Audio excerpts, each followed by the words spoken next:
dân nè cro chăng chăm bạch thưa ca ấy tràn tê tôi bây giờ thưa dạng ná còn nơi ta cro ta đai nâng nè ai chẳng hộp mà còn mến chăm thay cái dục bạ trong nuôi mà chui dướng chăm tình hộp ấy ná này mà đong chẳng chắp bị ngày ní to tới nhóm nâng bắt đạch chừng núi đã thọp chui nửa mình tầng o ôi nửa mình che riêng rốt đời khuôn anh cầm pưng nè đỏ tây rương chăm kê chui nơi nông phù muối đã miên một nô rồi nơi các bài rồi bong tè khnia mà kháng tè riêng tối mà kháng tiết tè riêng thông là mồm nơi tè mà kháng riêng tối một nô pin nè cầm pung tai nì dây khnia ơi ngày ní đăng bàn ấy hộp tê bà anh ọt từ rọc trành chân nu tờ rọc tray nom tờ hot thưa ấy mai vía chăm tờ cái chai nào tới một sôi chiêng ấy chăm bạch tờ hot nơi thưa ấy mền tao bục vi chăm bạch tờ hot nuôi thừa ấy dừng chăm tờ đo ngày kia mà chạy ẩm nói đo tè tử nâng ấy khơi nhom prap mai vía anh thế dân nè cro chăng chăm bạch thưa ca ấy tràn thế tôi bây giờ thưa dạng ná còn nơi tờ cro tờ đai nâng trời hai bục vi đôi cừu xa nơi mà khang tè dương khơiแต่từ thừa cả bực chanh để nghe trầu mình khơi miền ở trà ấy phóng bàn tờ miền lừa dương tịnh nâng nâng hai mai vía nhóm khơi buộc kế bị nè đây bộ pon thưa ca là hột nâng miền tờ miền ấy phóng khơi chỉ tầm mà tô cái cha tờ đai đó mà đôi dương phóng dương mà ai thừa cả ấy có miền mà hộp chanh hộp tai rồi hôn sắp từ bề nô mình soi có bàn đa cạn một tia mình hấm hãy có chốt vì một tia nè hâm còn bông phơi ai đai nâng hỏi ban mà hộp ấy hộp bài đái ngày ní chà nè ngày ní trong ban ngào bằng con hộp bài hỏi cho nè anh vinh ban ấy hộp bài chà nè ngày ní trong chiên bông tia hộp bài ý gì kế hộp bài cho môi bông tia ấy có cầm sọt mà lên nè ơi mới từ tia thông lang pon nà này hãy hộp cầm đi mà lẽ mẹ nà nè ngày ní con tật chống trong hộp bông tia chiên mà đong ta chà nè ọt ấy tê chồng vô hơi bà miên mà hộp ngánh cái hộp mà hộp ngánh hơi kì mình từ hộp bông tia chiên tê mẹn ọt bộc vía mẹn nâng anh mai vía dân nơi tia tôi sọc cả miên ấy hộp ngánh đây chà nè nè dây chấn chồng liền nè sân hai bà nhập đau từ trong phùm tinh chà nè bần top pi nè dây khnia bàn bần tịch hái mình soi có đài chành tơ tài mà đòn cho anh thả bàn và con hộp bài nốt men cái ấy mai vía bàn bằng con mau bị ná chồng con tay nè dây uốn nè soi ta khơi mai vía anh giấy sman tờ men tên ta không tờ o sman tờ bàn và con hộp nè anh chẳng hộp bằng con mến chăm thay cái dục bạ trong nuôi mà chui dướng chăm tình hộp ấy ná này mà đong nâng ấy dây đo rừng nâng cặp bè cô kruk liền vô tờ mong mình chu tê kì mọc bao ẩm nói ơi dương hơi nì dây khnia bàn bẩn tính bộ quan từng pì nè có đài chôl từ nông tia bản tử bộc vía bộc vía đau mà khang mục tên tịnh mới cho mi rương trong xua bộc vía anh tính miền rừng ấy mai vía ban chỉ hai nhom một toàn bài nì nô cha bộc vía chồng trong xua anh tha ngày nín ót từ mưa sài tê ấy từ tá mai vía chầm tây tiết bàn nhom tơ ở trong mai vía anh ăn miên tập xa tình ấy tê ấy ọt tê pro chấm tình tục cal pi mà sân mình rụi hay dướng ai hộp ban một ngày tiên trong mai vía anh thưa mà hộp ấy đái ngày nì nô nhóm trong hộp sầm lo của cô đò lái mai vía cha chân ọt ấy tê chăm chấm slo ai bộc vía anh bị xa chân chấm kịch thaแต่ đọc krương krơ sân hai chân pro trời đã bản lai trơn bạn mai vía bánh trắng nhóm kịch từ sai tịnh hay ná tụm rom ta hái mà đo tia bài là mom nì dây khnia ruột hái bộ quan từng pi có chạy phơi khnia riêng khuôn pel ngày bẩn tính phụ xong có bàn một bị sai vinh hot ọt bộc vía chân bộc vía anh tư sầm rạn tịch sân tư chăm tịch tiến dương hộp bài tê ngày nít nhom xây cho hot tê តោះហូបបាយទៅអញ្ចឹងកំពុងតែហេវផងហើយចានសម្លនោះឯងចង់យកទៅឲ្យអ្នកណាគេចុះ អូខ្ញុំយកទៅឲ្យអ្នកហឹម អញ្ចឹងចាំខ្ញុំយកទៅឲ្យវិញម៉ែវាឯងទៅរៀបចំកន្លែងហូបបាយមុនទៅណា ចា និយាយហើយពូសំក៏ដើរចេញទៅតែម្ដងលុះទៅដល់ផ្ទះមិញហឹមពូសំក៏បានស្រែកហៅអ្នកហឹមអើយ អូចាអ្នកមានការអីមែនអ្នកបានមកស្រែកហៅអញ្ចឹងអូ បាទអ្នកខ្ញុំយកសម្លកកូរស្នាដៃប្រពន្ធខ្ញុំយកមកឲ្យអ្នកពិសា ត្រឹមសម្បត្តិសម្លកកូរនឹងមកនិយាយរៀបរាប់អីសម្បើមម្លេះ អីគេអ្នកនិយាយអីតែម្នាក់ឯងហ្នឹង អូចាអ្នកខ្ញុំអត់បាននិយាយអីទេអញ្ចឹងឲ្យមកអញ្ចឹង បន្ទាប់ពីនោះពូសំក៏ឲ្យសម្លទៅមិញហឹមតែម្ដងអញ្ចឹងខ្ញុំលាអ្នកទៅវិញហើយបញ្ញាប់ទៅហូបបាយ ចាអ្នក ពេលនោះពូសំក៏ដើរចេញទៅ អើយសម្បត្តិត្រឹមតែសម្លកកូរសោះមកនិយាយរៀបរាប់ច្រើនម្លេះស៊ីអីសម្លកកូរនោះចាក់ឲ្យឆ្កែស៊ីវិញចាំស្អែកគេមកបើកអំណោយឲ្យចាំទិញបង្កងសាច់គោស៊ីវិញ បន្ទាប់ពីនិយាយហើយមិញហឹមក៏ចាក់សម្លចោលតែម្ដងដោយមិនបានចាប់អារម្មណ៍មើលពេលនោះពូសំក៏បានឃើញនៅទង្វើអាក្រក់របស់មិញហឹមមិនបានជាអ្នកហឹមចាក់សម្លចោលអញ្ចឹងពូសំក៏បន្តដំណើរមកផ្ទះទៀត តោះពុកវាហូបបាយតោះ បាទម៉ែវាឯងមើលមិញបន្ទាប់ពីខ្ញុំយកសម្លទៅឲ្យអ្នកហឹមរួចខ្ញុំក៏ដើរចេញមកពេលខ្ញុំងាកទៅវិញស្រាប់តែឃើញអ្នកហឹមចាក់សម្លដែលយើងឲ្យចោលទាំងអស់តែម្ដង រឿងហ្នឹងខ្ញុំដឹងយូរណាស់ហើយតែខ្ញុំអត់ដែរនិយាយព្រោះគិតថាអ្នកចិត្តខាងរបងជាមួយគ្នាទើបអត់ចង់មាត់កជាមួយគ្នា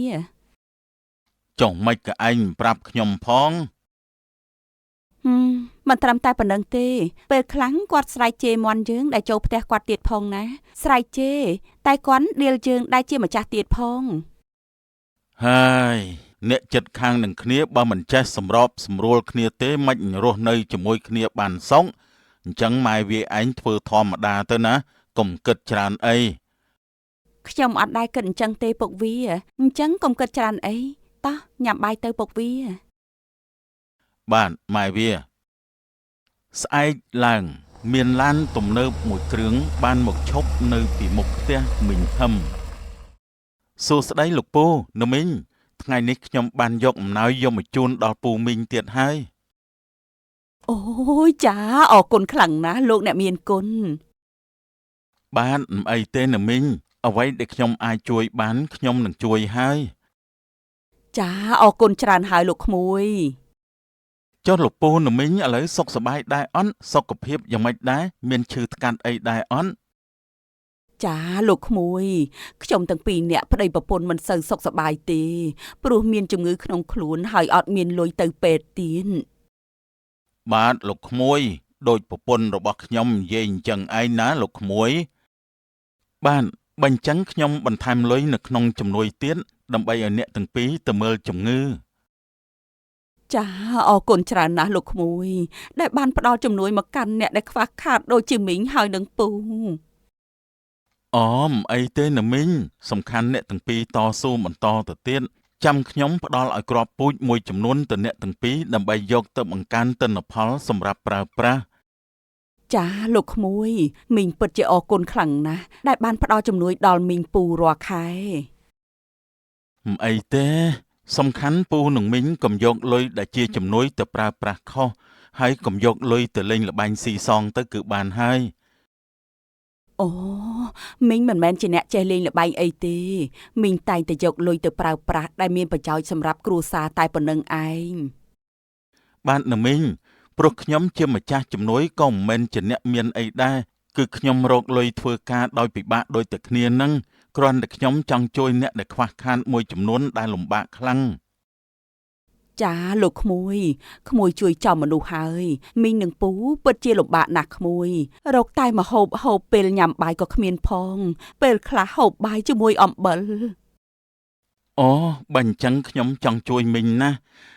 រៀបចំតែម្ដងទៅលោកពូមេភូមិលោកពូជួយរៀបចំឲ្យខ្ញុំបន្តិចមកណាបាទក្មួយអញ្ចឹងតោះពូរៀបចំតែម្ដងបន្ទាប់ពីនិយាយគ្នាអស់មួយស្របក់មកពួកគេទាំងអស់គ្នាក៏រៀបចំជំនួយដាក់ពីមុខមីងហឹមនិងពូហាំតែម្ដងសូមលោកពូនិងមីងទទួលលុយទាំងអស់នេះចុះហើយយកលុយនេះទៅប្រើប្រាស់ឲ្យមានប្រយោជន៍ហើយជំនួយនេះក៏មានគ្រាប់ពូជទៀតផងចាលោកក្មួយមីងនិងពូសូមអរគុណច្រើនដល់លោកក្មួយដែលបានជួយមកកាន់មីងនិងពូដែលជាអ្នកក្របានមិនអីទេពូមីងអញ្ចឹងខ្ញុំដល់ម៉ោងត្រូវទៅធ្វើការហើយខ្ញុំលាសិនហើយណាលោកពូមេភូមិខ្ញុំជម្រាបលាសិនហើយពូបាទលោកក្មួយសូមអញ្ជើញធ្វើដំណើរដោយសុវត្ថិភាពណាក្មួយបន្ទាប់ពីជម្រាបលាហើយលោកវិឆ័យដែលជាម្ចាស់ជំនួយក៏បានចេញទៅតែម្ដងអ្នកហឹមនិងអ្នកហាំសូមអ្នកទាំងពីរយកលុយដែលម្ចាស់ជំនួយជួយនេះយកទៅប្រើប្រាស់ឲ្យបានជាប្រយោជន៍ចាលោកពូមេភូមិខ្ញុំដឹងហើយអញ្ចឹងខ្ញុំលាអ្នកទាំងពីរសិនហើយចាពេលនោះពូផលដែលជាមេភូមិក៏បានដើរចេញទៅថ្ងៃនេះតើពុកវាឯងចង់ហូបអីដែរចង់ហូបសាច់គោឬក៏ចង់ហូបបង្កងមានលុយហើយហូបសាច់គោផងបង្កងផងទៅម៉ែវាមែនតើតែខែក្រោយគេឲ្យជំនួយទៀតហើយគិតច្រើនធ្វើអីឃ្លានអីហូបនឹងទៅស្អែកឡើងនៅមុខផ្ទះមីងហឹមកំពុងតែឈរស្រាប់តែពេលនោះមីងសយក៏បានដើរមកឈប់នៅមុខផ្ទះមីងហឹមតែម្ដងសួស្ដីអ្នកថ្ងៃនេះអត់អញ្ជើញទៅណាទេអីអត់ទេអ្នកថ្ងៃនេះខ្ញុំនៅផ្ទះចូលអ្នកទៅណានឹងចាអ្នកខ្ញុំកំពុងដើរទៅផ្សារចូលអ្នកមានចង់ផ្ញើឲ្យខ្ញុំជួយទិញអីអន់អូអត់ទេខ្ញុំមានម្ហូបហើយទិញសាច់គោ2គីឡូហូបអត់ទាន់អស់ទេអូចាអ្នកអញ្ចឹងខ្ញុំគិតថាលាអ្នកទៅផ្សារសិនហើយអញ្ចឹងចាចូលអ្នកទៅទិញអីយកមកហូបថ្ងៃនេះអូខ្ញុំប្រហែលជាទិញត្រី1គីឡូទុកហូបបាន2ថ្ងៃអីអ្នកហូបត្រី1គីឡូបាន2ថ្ងៃបើខ្ញុំវិញសាច់គោ1គីឡូខ្ញុំហូបបានតែ1ថ្ងៃទេចាអ្នកខ្ញុំចេះតែហូបត្បិតត្បៀតនឹងព្រោះអត់សូវមានលុយទេអី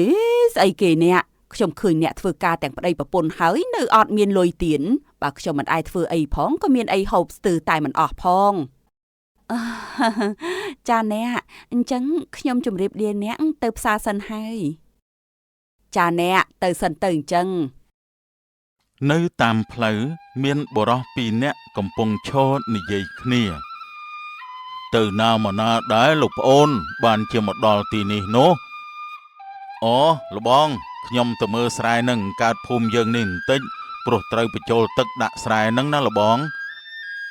អូហើយចុះស្រូវឆ្នាំនឹងកើតគ្រាន់ជាងឆ្នាំមុនអត់លោកប្អូនបាទលបងស្រែខ្លះមើលទៅក៏ល្អហើយចំណែកស្រែខ្លះទៀតមើលទៅក៏មិនសូវល្អដែរលបងអើយព្រោះតកៅស៊ីតែថ្ងៃមុនខ្ញុំដើរកាត់តាមនឹងឃើញល្អអន្តើ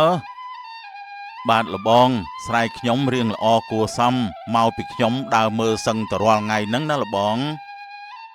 នឹងហើយម្ចាស់ស្រែមិនខ្ជិលទើបស្រែបានផលល្អនិយាយអញ្ចឹងមិនបានជាលោកប្អូនហាំអត់មកធ្វើស្រែអញ្ចឹងអូខ្ញុំដឹងទេលបងអើយចុះមិនបានជាលោកប្អូនអត់បបួលមកធ្វើស្រែដូចគេដូចឯងអញ្ចឹងនោះខ្ញុំបបួលដែរតាលបងតែលបងហាំថាឆ្នាំនេះធ្វើស្រែអត់កើតទេទើបខ្ញុំអត់បាននិយាយអីហើយខ្ញុំក៏មកធ្វើតែម្នាក់ឯងទៅមិនបានជាអញ្ចឹងនោះគេធ្វើឡើងគ្រប់គ្នាអត់តែលោកប្អូនហាំសង្ស័យតែខ្ជិលធ្វើហើយចុះលោកប្អូនមានដឹងថាលោកប្អូនហាំនៅផ្ទះធ្វើការអីឬក៏អត់បាទលបងរឿងនេះខ្ញុំអត់ហ៊ាននិយាយអីទេលបងរឿងនេះចាំលបងទៅមើលខ្លួនឯងទៅទើបដឹងព្រោះខ្ញុំចង់និយាយទេខ្លាចគេថាឲ្យខ្ញុំអញ្ចឹងអត់អីទេចាំខ្ញុំទៅមើលដោយខ្លួនឯងក៏បានដែរអញ្ចឹងលោកប្អូនទៅស្រែសិនទៅណាកុំឲ្យថ្ងៃទាន់ បាទលបងអញ្ចឹងខ្ញុំលាសិនហើយលបងនៅផ្ទះពូហាំកំពុងឈរខាងមុខផ្ទះស្រាប់តែពេលនោះពូផលក៏បានដើរមកដល់ជំរាបសួរលបងអញ្ជើញតាណាមកណាដែរបានជាមកដល់ផ្ទះខ្ញុំអញ្ចឹងនោះបាទលោកប្អូនខ្ញុំមកផ្ទះលោកប្អូននឹងហើយតើលោកប្អូនអត់តាណាទេអីថ្ងៃនេះបាទលបងខ្ញុំអត់បានតាណាទេនៅមើលផ្ទាំងចុះប្រពន្ធលោកប្អូនទៅណាបាត់ហើយមិនគុំឃើញអញ្ចឹងប្រពន្ធខ្ញុំទៅខាងលិចភូមិបាត់ហើយលបងចុះលបងមានការអីមែនទេលបងបានជាសួររកប្រពន្ធខ្ញុំអញ្ចឹងខ្ញុំមកនិយាយជាមួយលោកប្អូនបន្តិចបន្តួចតើរំខានដល់លោកប្អូនដែរអត់រឿងអីទៅលបងមានគេមកចែកអំណោយទៀតហើយមែនទេលបងអត់ទេអត់មាននរណាគេមកចែកអំណោយទៀតទេនិយាយសុកស្រាប់តែមិញហឹមបានដើរមកដល់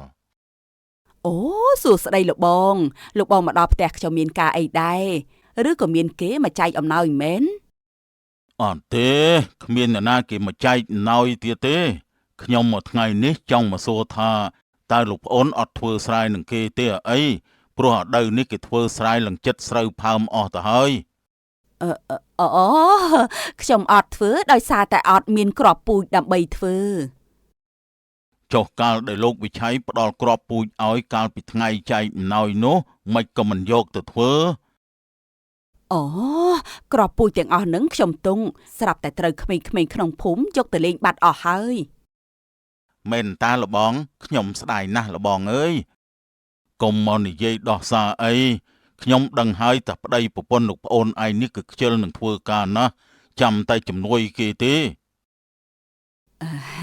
លោកបងនិយាយអញ្ចឹងលោកបងបានរឿងមកពីណាឬបានមកពីអ្នកចិត្តខាងខ្ញុំគេស្អប់គ្រួសារខ្ញុំទើបគេនិយាយកុំឲ្យមានអ្នកមកជួយអំណោយគ្រួសារខ្ញុំគ្មាននរណាគេមកប្រាប់ទេគឺខ្ញុំនិយាយខ្លួនឯងបើអញ្ចឹងខ្ញុំលាអ្នកទាំងពីរអ្នកសិនហើយព្រោះប្រញាប់ទៅដឹកគោចាលោកបងនិយាយរួចហើយពូផលក៏បានដើរចេញទៅខ្ញុំសង្ស័យតែអ្នកចិត្តខាងយើងទេពួកវាដែលចំណែននឹងពួកយើងទើបប្រាប់លោកបងមេភូមិចឹងនោះមែនហើយម៉ែវាដោយសារតែអញ្ចឹងឯងទៅអ្នកចិត្តខាងគេប្រាប់នោះចាំមើលជួបនិយាយឲ្យដឹងគ្នាម្ដងស្អែកឡើងនៅមុខផ្ទះមិញហឹមកំពុងឈរនិយាយឌឺដងទៅកាន់មិញសយអើយមានមនុស្សខ្លះនៅពេលដែលគេស្រួលជាងគេមានអ្នកជួយអ្នកស្រឡាញ់ហើយបែរជាមកចំណែនគេ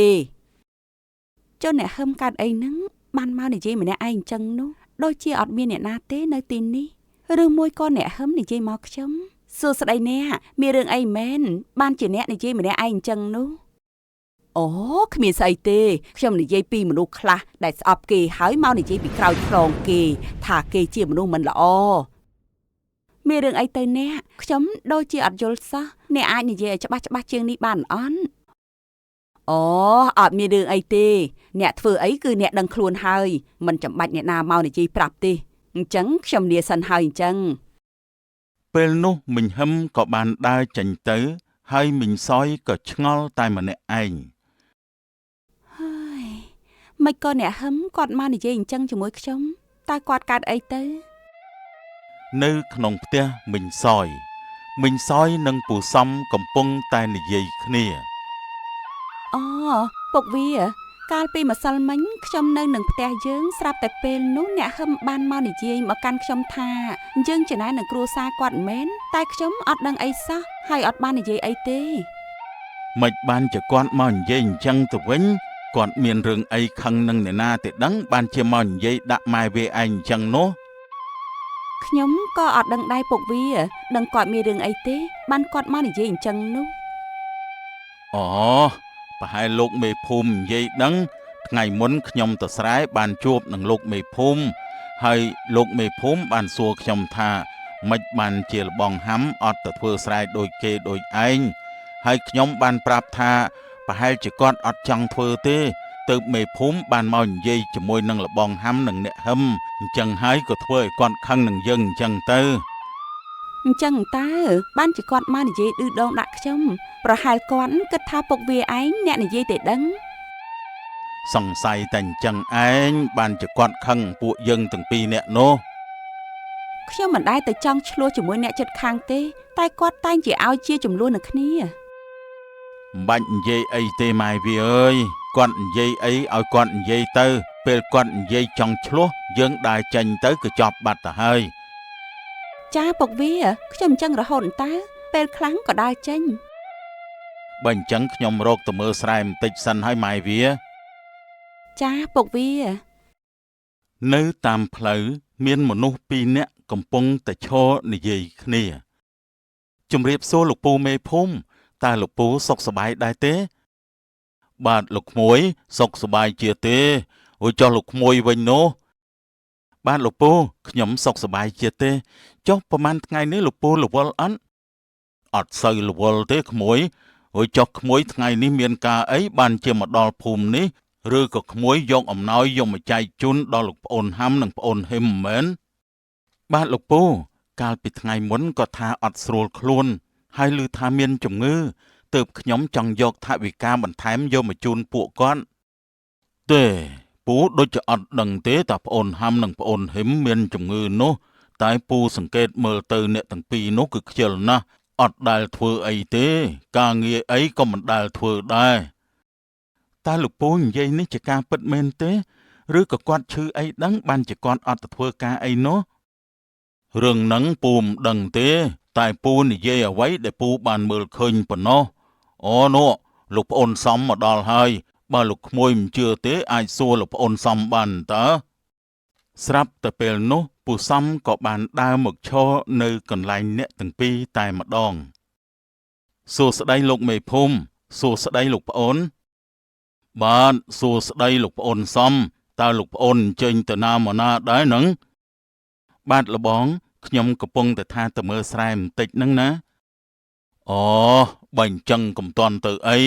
និយាយគ្នាលេងបន្តិចសិនទៅណាលោកប្អូនបាទមានអីបានតើលបងនិយាយសិនក៏បានដែរខ្ញុំមានរឿងចង់ឲ្យលោកប្អូនឯងជួយនិយាយពីលោកប្អូនហាំនិងប្អូនហ៊ឹមថាពួកគេជាមនុស្សបែបណាព្រោះលោកប្អូននៅផ្ទះជិតគ្នាបាទលោកពូជួយនិយាយពីអត្តចរិតរបស់ពួកគាត់ទាំងពីរឲ្យខ្ញុំដឹងផង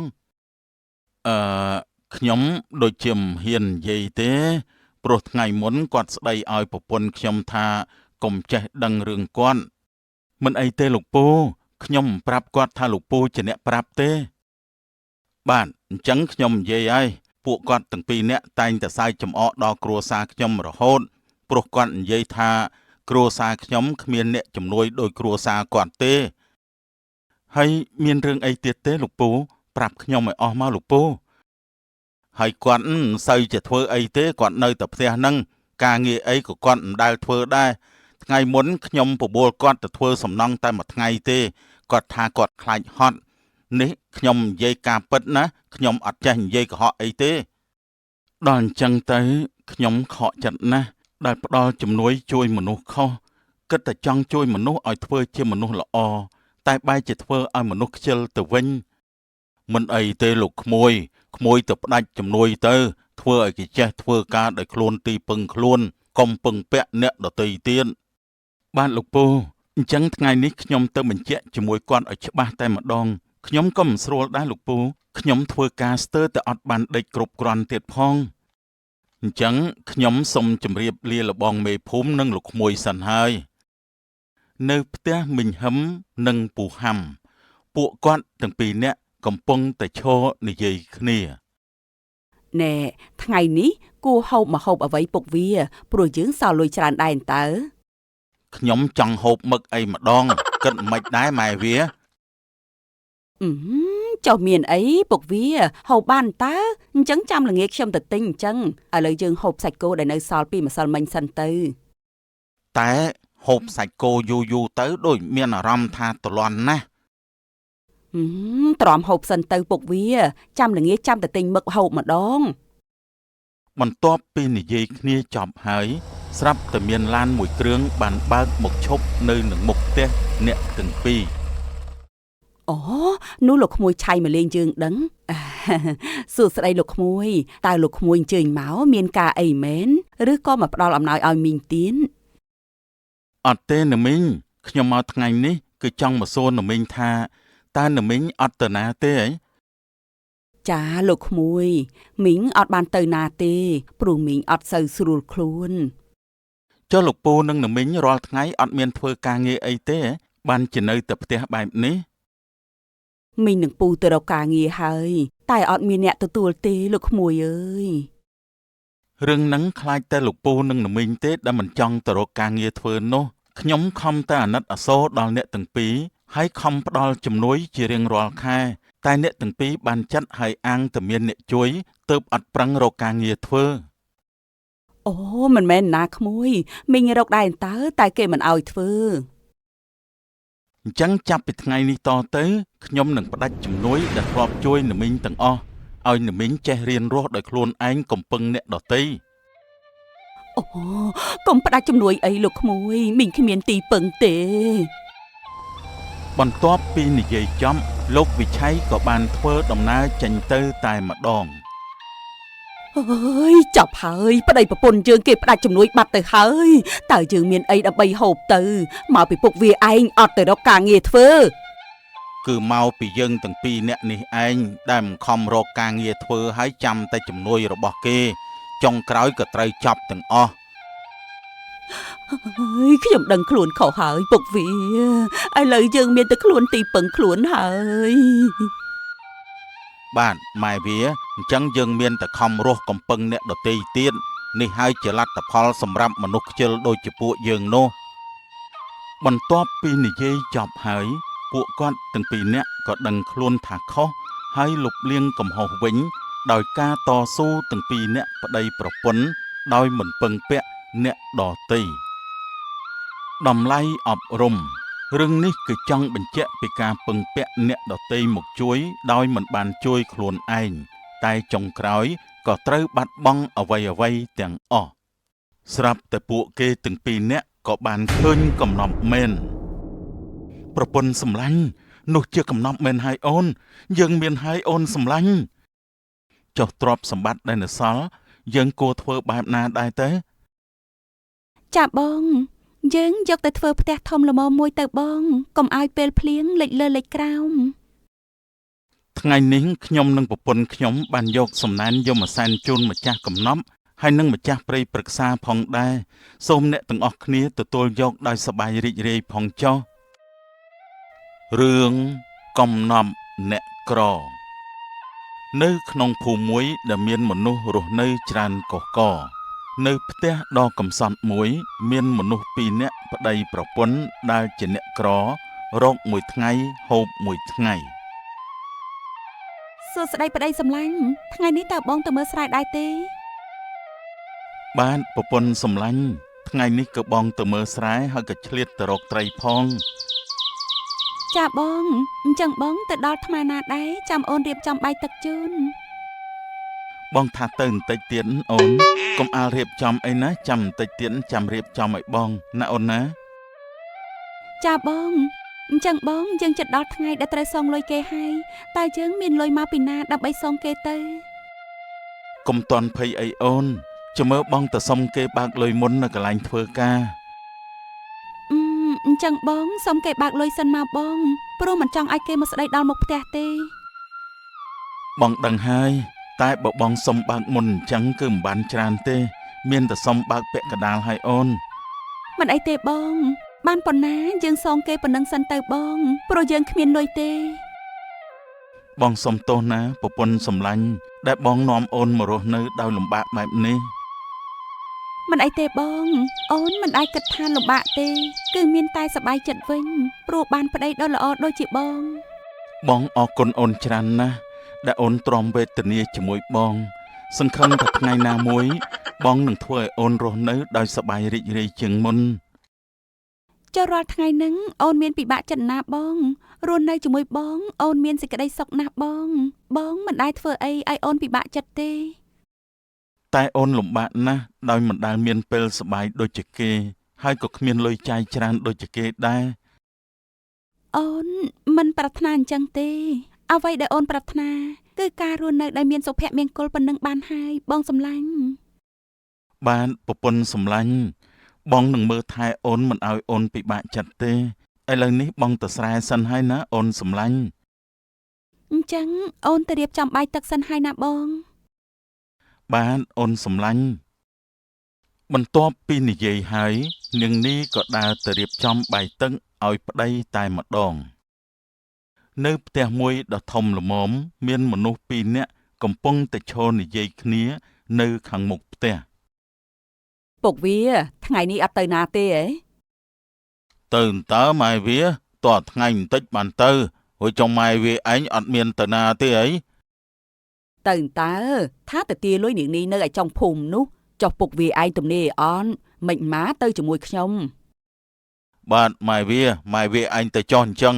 ហើយចោះនាងនេះនឹងប្តីវានៅជាពាក់ប្រមាណទៀតដែរ វាទាំងពីរនាក់នៅជាពាក់ទាំងដើមទាំងការសល់70,000រៀលទៀត អូអញ្ចឹងថ្មើរណាទៅម៉ែវាឯងទៅ ប្រហែលជាថ្ងៃត្រង់តិចខ្ញុំទៅហើយតែមើលទៅប្រហែលជាមិនបានលុយទៀតហើយមើលទៅនោះព្រោះទៅពេលណាក៏វាថាអត់លុយដែរ ចុះពួកគេមានលុយមកពីណាបើពីរអ្នកប្តីប្រពន្ធនោះអត់ដែលធ្វើការអីដែលមានលុយច្រើនផងហ្នឹង ខ្ញុំឲ្យខ្ចីកាលហ្នឹងគឺខ្ញុំមើលឃើញដីនឹងផ្ទះទេបើសិនជាលឺថ្ងៃដែលគេមិនមានលុយគឺយកដីយកផ្ទះហើយ ម៉ែវាឯងយកផ្ទះវាមកធ្វើអីផ្ទះមិនស្មើនឹងរោងចម្បាំងយើងផងទៅយកមកធ្វើអីមិនបាច់ទេ មែនតើតែមើលទៅដីនោះបើសិនបានយើងលក់ទៅដឹងតែបានលុយច្រើនហើយព្រោះដីជាប់នឹងផ្លូវអញ្ចឹង នៅឯវាលស្រែនៃនូនិងពូនិតកំពុងទៅសួរសុខទុក្ខគ្នាទៅវិញទៅមកនូអើយឥឡូវយ៉ាងម៉េចយ៉ាងម៉ាទៅហើយសុខសប្បាយអត់សុខភាពមិនដែរមានជំងឺឈឺថ្កាត់អីទេបាទពូខ្ញុំសុខសប្បាយតាហើយឥឡូវក៏មិនសូវមានជំងឺអីទៀតព្រោះតែអត់លុយទៅមិនសូវឈឺអូសុខភាពក្មួយឯងវាដឹងដែរតើណោះពេលអត់លុយទៅវាមិនឈឺដោយសារតែជាពាក់គេច្រើនពេកទៅមិនសូវឈឺហ្នឹងណាពូអញ្ចឹងឥឡូវក្មួយឯងនៅជាពាក់លុយគេច្រើនអត់ហើយឥឡូវសងគេអស់ប្រមាណទៅហើយបាទពូឥឡូវខ្ញុំនៅជាពាក់គេ7លានរៀលទៀតពូព្រោះច្រើនតែការប្រាក់ទេអញ្ចឹងក្មួយឯងលុយដែលខ្ចីគេពីអ្នកប្តីប្រពន្ធនោះគឺតែងតែការប្រាក់លើសពីលុយដើមរហូតហ្នឹងបាទពូមិនដឹងជាធ្វើយ៉ាងម៉េចទេមានតែរកសងគេបដាឲ្យពូហើយពេលខ្លះគេស្ដីឲ្យដូចជាអ្នកទោសអញ្ចឹងឯងក្មួយអើយយើងជាពាក់លុយគេគឺមិនស្រួលទេគេតែងតែស្ដីថាឲ្យអញ្ចឹងឯងតែគាត់ស្ដីឲ្យអត់ចេះគិតពិចារណាសោះខ្ញុំគ្រាន់តែសុំគាត់ថាសងស្អែកគាត់ក៏ឡើងការប្រាក់ទៀតតែម្ដងធ្វើម៉េចបើយើងជាពាក់គេថាម៉េចក៏ត្រូវដែរក្មួយអើយចំណែកអ្នកក្រដូចជាយើងគឺតែងតែខុសជានិច្ចត្រូវឲ្យពូអ្នកក្រដូចជាយើងខុសស្ទើរតែទាំងអស់ទៅហើយចំណែកគេដែលជាអ្នកមានគេតែងតែប្រើលុយដើម្បីទិញទំនួលខុសត្រូវ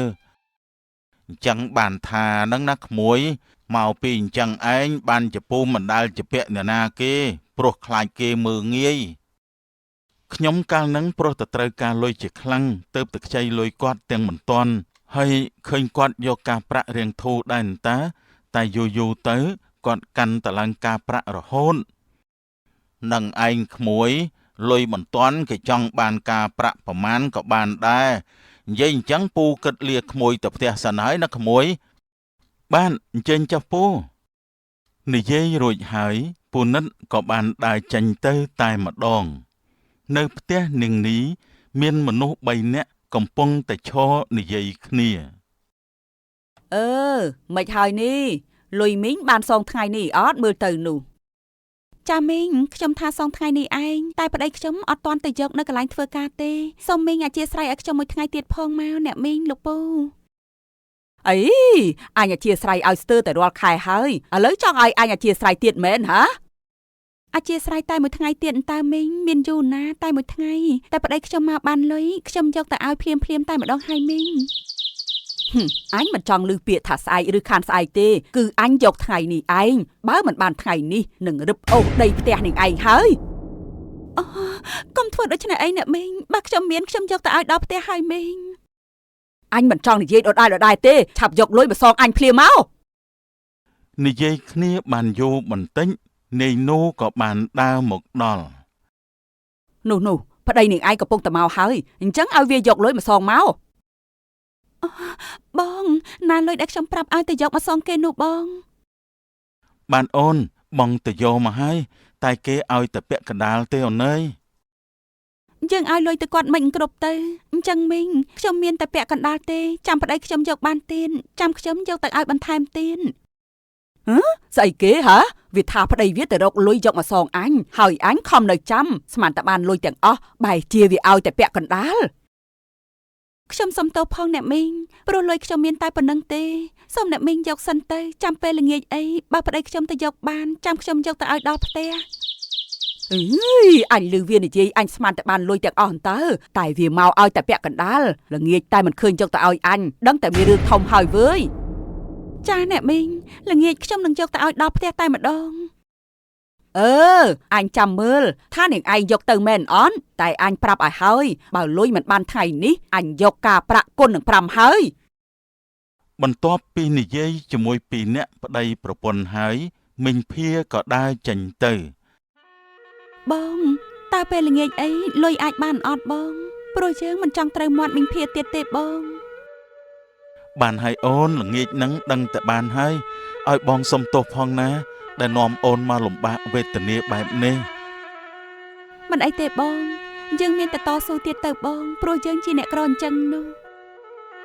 បានអូនតែអូនលំបាកខ្លាំងណាស់ដែលមករស់នៅជាមួយបងអូនប្រាប់ហើយតើថាមិនអីទេបងយើងតស៊ូទៀតទៅបងនៅល្ងាចបន្តិចនាងនេះក៏បានដើរតាមផ្លូវទៅផ្ទះមីងភាហើយស្រាប់តែពេលនោះក៏បានជួបនឹងយាយភៀបដែលនៅតាមផ្លូវទៅណាមកណានឹងចៅបានដើរមកកាត់តាមនេះចាយាយខ្ញុំដើរទៅផ្ទះមីងភាត្រូវយកលុយទៅសងមីងភាអូចុះមិនបានជាចៅយកទៅសងអញ្ចឹងយាយតែងឃើញរាល់ដងនាងភាតែទៅយកតើចាយាយគាត់ទៅយកតែរហូតតើព្រឹកមិញគាត់ទៅយកដែរតើយាយតែខ្ញុំអត់លុយហើយមានតែលុយខ្លះឲ្យគាត់ហើយចាំល្ងាចយកមកឲ្យគាត់ថែមចុះពេលអត់មានលុយគ្រប់ឲ្យអញ្ចឹងតើចៅឯងត្រូវមាត់ខ្លាំងអត់ចុះយាយអើយខ្ញុំត្រូវឡើងនិយាយអីលែងចាញ់ហើយយាយគាត់ស្ដីបន្ទោសដូចយើងមិនមែនជាមនុស្សអញ្ចឹងឯងដូចតែយាយដែរតើគិតទៅលុយដែរចម្ពាក់វានោះមិនសូវច្រើនទេតែវាធ្វើដូចច្រើនអញ្ចឹងមែនតើយាយបើខ្ញុំគាត់ស្ដីឲ្យឡើងនិយាយអីមិនរួចទេអញ្ចឹងខ្ញុំជម្រាបលាយាយទៅសិនហើយខ្លាចមីងភាចាំលុយទៅសិនទៅនិយាយរួចហើយនាងនេះក៏ដើរចេញទៅយូរបន្តិចស្រាប់តែនាងនេះដើរមកដល់ផ្ទះមីងភាតែម្ដងមីងអើយមីងនៅផ្ទះអត់ខ្ញុំយកលុយមកសងមីងអញនៅផ្ទះអន្តើអញកំពុងចាំយកលុយឥឡូវមានលុយហើយមែនអញ្ចឹងយកមកសងអញមកចាមីងធ្វើអញ្ចឹងមកកុំមានលុយហើយអត់សងគេនោះមិនមែនអញ្ចឹងទេមីងពេលខ្ញុំមានលុយខ្ញុំយកមកសងហើយខ្ញុំអត់ចេះទុកលុយគេទេអ្នកណាក៏ដូចអ្នកណាដែរពេលខ្ចីលុយទៅអង្វរហើយពេលសងលុយវិញពិបាកដូចអូសឫស្សីច្រាស់ចុងអញ្ចឹងតែខ្ញុំពេលមានលុយសងហើយមីងណាក៏ដូចណាដែរអញ្ចឹងអញចូលផ្ទះសិនហើយចាមីងខ្ញុំក៏ទៅផ្ទះដែរហើយស្អែកឡើងនៅតាមផ្លូវនាយនោះបានជួបនឹងយាយភៀបហើយក៏បាននិយាយគ្នាជំរាបសួរយាយតែយាយអញ្ជើញតាណាមកណាដែរបានជាដើរកាត់តាមនេះលើកដៃថ្វាយព្រះយាយដើរទៅខាងកើតភូមិចុះយាយដើរម្នាក់ឯងអញ្ចឹងអត់ខ្លាចទេព្រោះយាយជាមនុស្សចាស់ដើរផ្លូវស្ងាត់ខ្លាចឈឺតាមផ្លូវវាពិបាកអត់អីទេកម្លាំងនៅមាំតើតែដើរឆ្ងាយអញ្ចឹងឆាប់អស់កម្លាំងណាស់បាទយាយចុះឥឡូវនេះយាយមានដែលឈឺស្កាត់អីឬក៏អត់មនុស្សចាស់ កិច្ចពីជំងឺមិនផុតទេឈឺតិចឈឺច្រើនតែប៉ុណ្្នឹងឯង និយាយគ្នាសុកស្រាប់តែពុនិតបានដើរឆ្លងកាត់តាមនឹងហើយក៏ឈប់ពូតាណានឹងបានជាមកកាត់តាមនេះអញ្ចឹងពូថាតរកឯងនៅផ្ទះតែក៏មកជួបនៅនេះតែម្ដង អញ្ចឹងពួកឯងនាំគ្នានិយាយសិនទៅនិយាយទៅសិនហើយ និយាយហើយយាយភៀបក៏ដើរចេញទៅចុះពូថាមករកខ្ញុំតែមករកខ្ញុំមានការអីដែរពូថាមករកឯងឲ្យទៅជួយលើកកន្លែងរោងដាំបាយបន្តិចបាទពូតើឥឡូវនេះមិនពូឬក៏ចាំល្ងាចអីគិតទៅហៅក្មួយឯងទៅឥឡូវហ្នឹងណាធ្វើឲ្យឆាប់ហើយតែម្ដងចុះក្មួយឯងរវល់អីអត់អញ្ចឹងអត់ទេពូខ្ញុំរវល់ដល់ល្ងាចឯណោះបើសិនមិនម៉ាទៅធ្វើឥឡូវតែម្ដងទៅពូតន់ខ្ញុំទំនេរបើអញ្ចឹងតើឥឡូវនេះក៏បានដែរក្មួយតន់ក្មួយឯងទំនេរតោះនិយាយរួចហើយពួកគេទាំងពីរនាក់ក៏ដើរចេញទៅយប់ឡើងនៅក្នុងបន្ទប់នាងនីនិងនាយនូកំពុងតែដេកហើយនាយនូក៏យល់សប្តិឃើញបុរសម្នាក់បានមកនិយាយជាមួយគេតើលោកជានរណាដែរហើយនេះជាកន្លែងណាមិនបានជាខ្ញុំមកនៅទីនេះអញ្ចឹងនេះគឺជាកន្លែងដែលគ្មានមនុស្សណាមកដល់ទេគឺនៅក្នុងសុវណ្ណហើយចុះលោកជានរណាដែរមិនក៏ធ្វើខ្លួនដូចជាមនុស្សបុរាណអញ្ចឹង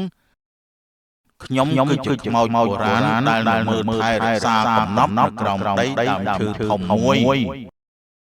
ហើយមិនបានជាលោកមកបញ្យល់សពខ្ញុំទៅវិញតែខ្ញុំត្រូវធ្វើបែបណាទៅខ្ញុំបញ្យល់សពលោកព្រោះលោកជាម្ចាស់កំណប់នឹងហើយខ្ញុំនឹងឲ្យកំណប់នេះទៅលោកហើយខ្ញុំនឹងចាប់កំណើតហើយនៅពេលបានកំណប់ហើយសូមលោកធ្វើបុណ្យឧទ្ទិសកុសលឲ្យខ្ញុំផងបានខ្ញុំនឹងធ្វើបុណ្យឧទ្ទិសកុសលឲ្យលោកនៅពេលនោះស្រាប់តែនាយនូក៏បានភ្ញាក់ឡើងបងសំឡាញ់តើបងសុបិនឃើញអីមែនទេបានជាភ័យម្លេះបានអូនបងយល់សប្តិឃើញបុរសម្នាក់តែងឈុតបុរាណហើយប្រាប់បងថាឲ្យបងទៅយកកំណប់ក្រោមដើមឈើអញ្ចឹងមានតែបុរសម្នាក់នោះជាម្ចាស់កំណប់ហើយមើលទៅនោះបានអូនតែបុរសនោះប្រាប់ថានៅពេលដែលបានកំណប់នោះហើយគេឲ្យយើងធ្វើបុណ្យឧទ្ទិសកុសលឲ្យគេផងចាបងអញ្ចឹងចាំព្រឹកចាំតែយើងអញ្ចឹងឥឡូវបងសម្រាប់សិនទៅបងបានអូនតោះដេកទៅស្អែកឡើងនៅពេលព្រឹងនាយនូនិងនាងនីបាននាំគ្នាទៅកាន់ដើមឈើធំមួយដែលនាយនូសុបិនឃើញកាលពីយប់មិញនៅក្រោមដើមឈើធំនេះអូនកន្លែងនឹងហើយដែលបងយល់សប្តិឃើញកាលពីយប់មិញកន្លែងនឹងមែនបងបើអញ្ចឹងមែនយើងនាំគ្នារៀបចំគ្រឿងដើម្បីសុំគេសិនទៅបងបានអូនតោះរៀបចំមកអញ្ចឹងពេលនោះពួកគេទាំងអស់គ្នាក៏រៀបចំតែម្ដងខ្ញុំនិងប្រពន្ធខ្ញុំសូមលើកដៃសំពះគោរពដល់ម្ចាស់ព្រៃព្រឹក្សានិងម្ចាស់ទ្រព្យសម្បត្តិដែលបានមកបញ្យល់សពខ្ញុំឲ្យមកយកទ្រព្យសម្បត្តិនៅទីនេះ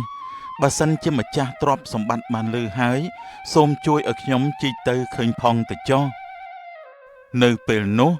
នាយនូនិងប្រពន្ធក៏ជីកដីនៅកន្លែងនោះតែម្ដងស្រាប់តែពួកគេទាំងពីរនាក់ក៏បានឃើញកំណប់មែនប្រពន្ធសម្លាញ់នោះជាកំណប់មែនហើយអូនយើងមានហើយអូនសម្លាញ់ចាបងសម្លាញ់យើងកើតជាអ្នកមានហើយអូននេះជាការពិតមែនទេបងពិតមែនហើយអូនសម្លាញ់ហើយបើយើងមានហើយយើងកុំទៅបង្អួតគេអីណាអូនណាយើងធ្វើធម្មតាទៅអូនចរិតយើងពីមុនយ៉ាងម៉េចយើងធ្វើតែអញ្ចឹងទៅកុំទៅអួតអាងអីណាអូនណាខ្ញុំមិនមែនជាមនុស្សបែបហ្នឹងទេបងរឿងនេះខ្ញុំគ្រាន់តែសប្បាយចិត្តដែលយើងទទួលបានទ្រព្យសម្បត្តិច្រើនបែបនេះនឹងណាទ្រព្យសម្បត្តិច្រើនយ៉ាងនេះយើងចាយមិនអស់ទៅអូនបងភ្លេចហើយមែនទេ យើងយកទ្រព្យសម្បត្តិខ្លះទៅធ្វើបុណ្យជូនម្ចាស់ទ្រព្យដែលគេបញ្យល់សុបិនបងហើយសល់ខ្លះយើងយកទៅជួយអ្នកអត់ផងទៅបងហើយយើងនៅធ្វើខ្លួនអញ្ចឹងហើយបងមិនបាច់ស្លៀកពាក់អីស្អាតខ្លាំងទេបានអញ្ចឹងបងធ្វើតាមអូនយើងធ្វើខ្លួនសាមញ្ញធម្មតាទៅអញ្ចឹងណាអូនណាចាបងអញ្ចឹងយើងរៀបចំយកទៅផ្ទះតែម្ដងទៅបងបានអូនតោះយើងទៅវិញកុំឲ្យមានអ្នកណាមកឃើញនៅផ្ទះនាងនីនិងនាយនូនៅក្នុងបន្ទប់ពួកគេទាំងពីរនាក់កំពុងតែនិយាយរឿងកំណប់ដែលគេទទួលបានអូនតែយើងគួរតែចាប់ផ្ដើមធ្វើបុណ្យឲ្យម្ចាស់ទ្រព្យសម្បត្តិអង្កាលណាដែរអូនចាំមើលបន្តិចទៀតសិនទៅបងចាំយើងរៀបចំធ្វើបុណ្យឧទ្ទិសកុសលឲ្យគេចុះទ្រព្យសម្បត្តិដែលនៅសល់យើងគួរធ្វើបែបណាដែរទៅចាបងយើងយកទៅធ្វើផ្ទះធំល្មមមួយទៅបងកុំឲ្យពេលភ្លៀងលិចលើលិចក្រោមមែនតាអូនយើងធ្វើផ្ទះមកល្មមបានហើយកុំឲ្យគេដឹងថាយើងមានលុយមកពីណាច្រើនម្ល៉េះចាបងតែយើងកុំធ្វើខ្លួនជាអ្នកមានពេកបង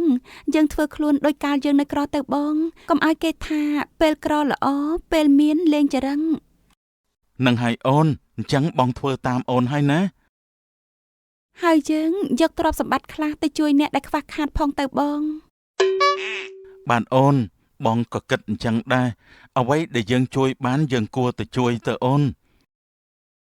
ចាបងមិនយូរប៉ុន្មានពីរអ្នកប្តីប្រពន្ធក៏បានធ្វើផ្ទះមួយដែលសមល្មមនិងអាចរស់នៅបានឥឡូវនេះផ្ទះយើងធ្វើរួចហើយយើងនៅខ្វះតែកូនទេដើម្បីតវង្សតកូលយើងអូអញ្ចឹងបងចង់បានកូនមែនបងបាទអូនអញ្ចឹងតោះយើងយកកូនតែម្ដងទៅព្រោះឥឡូវយើងមានអស់ហើយនឹងយើងខ្វះតែកូនទេអូនសម្លាញ់ដឹងនិយាយអីអញ្ចឹងទេបងខ្ញុំអៀនណាស់បងអៀនអីអូនរឿងហ្នឹងជារឿងធម្មជាតិអន្តាមនុស្សកើតមកតែងតែមានគូហើយនឹងមានកូនចាបងរឿងហ្នឹងគឺសម្រេចទៅលើបងហើយបើអញ្ចឹងតោះអូនទៅយកកូនតែម្ដងទៅដឹងនិយាយអីអញ្ចឹងទេបងប្រយ័ត្នគេលឺខ្មាស់គេណាបងមាននរណាគេលឺអូនយើងនៅតែពីរនាក់សោះហ្នឹងណាតោះអូនចូលទៅក្នុងផ្ទះយើងវិញនិយាយរួចហើយពួកគេទាំងពីរនាក់ប្តីប្រពន្ធក៏ដើរចូលទៅក្នុងផ្ទះតែម្ដងនៅផ្ទះមីងភានិងពូឌីកំពុងនិយាយគ្នាពុកវាឯងមើលនាងនេះនឹងប្តីវាឥឡូវមិនក៏មានបានច្រើនម្លេះឥឡូវឃើញវាធ្វើផ្ទះចិត្តប៉ុនយើងហើយនឹងហើយម៉ែវាខ្ញុំកំពុងតែឆ្ងល់ដែរតើមិនបានជាគេទាំងពីរនាក់មានម្លេះតែខ្ញុំទៅផ្សារខ្ញុំឮយាយភាពនិយាយថានាងនេះនឹងប្តីវាខ្មោចឲ្យកំណំតែខ្ញុំមិនជឿទេវាមិនដែលទេសម័យនឹងហើយមានរឿងបែបនេះរឿងនេះក៏អាចថាបានដែរព្រោះម៉ែវាឯងគិតទៅមើលវាគ្មានការងារអីដែលអាចឲ្យវាមានបានលឿនយ៉ាងនេះទេបើមិនអញ្ចឹងនោះពុកវាឯងគិតអញ្ចឹងសមហេតុផលដែរតើតែខ្ញុំឆ្ងល់ថាសម័យនេះហើយមិនបានមានរឿងអញ្ចឹងដែរ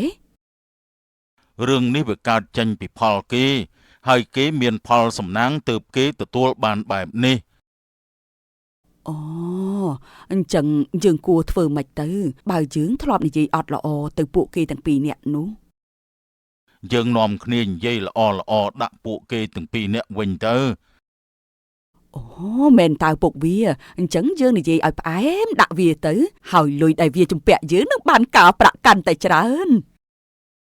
នឹងឲ្យម៉ែវាមានតែធ្វើអញ្ចឹងទេយើងនិយាយល្អជាមួយវាទៅគឺដើម្បីផលប្រយោជន៍យើងសម័យនេះហើយអ្នកក្រគឺគ្មានអ្នករាប់រកទេតែបើអ្នកមានដូចយើងគឺមិនខ្វះទេអ្នករាប់អាននោះនឹងហើយម៉ែវាខ្ញុំក៏គិតអញ្ចឹងដែរឃើញពេលខ្ញុំទៅណាមកណាគឺមានអ្នករាប់រកច្រើនណាស់តែខ្ញុំមិនសូវរាប់រកអ្នកក្រនោះទេដូចតែខ្ញុំទេខ្ជិលរាប់អានអ្នកក្រណារាប់អានទៅនាំតែពួកវាខ្ចីលុយទេនៅខាងមុខផ្ទះនាយនូនិងនាងនីពួកគេទាំងពីរនាក់កំពុងតែនិយាយគ្នា ស្រាប់តែពូនិតបានដើរចូលមកសួស្ដីលោកពូតើលោកពូអញ្ចឹងតាណាមកណានឹងបានជាមកដល់ទីនេះពូថាដើរទៅខាងលិចភូមិយើងនឹងតើ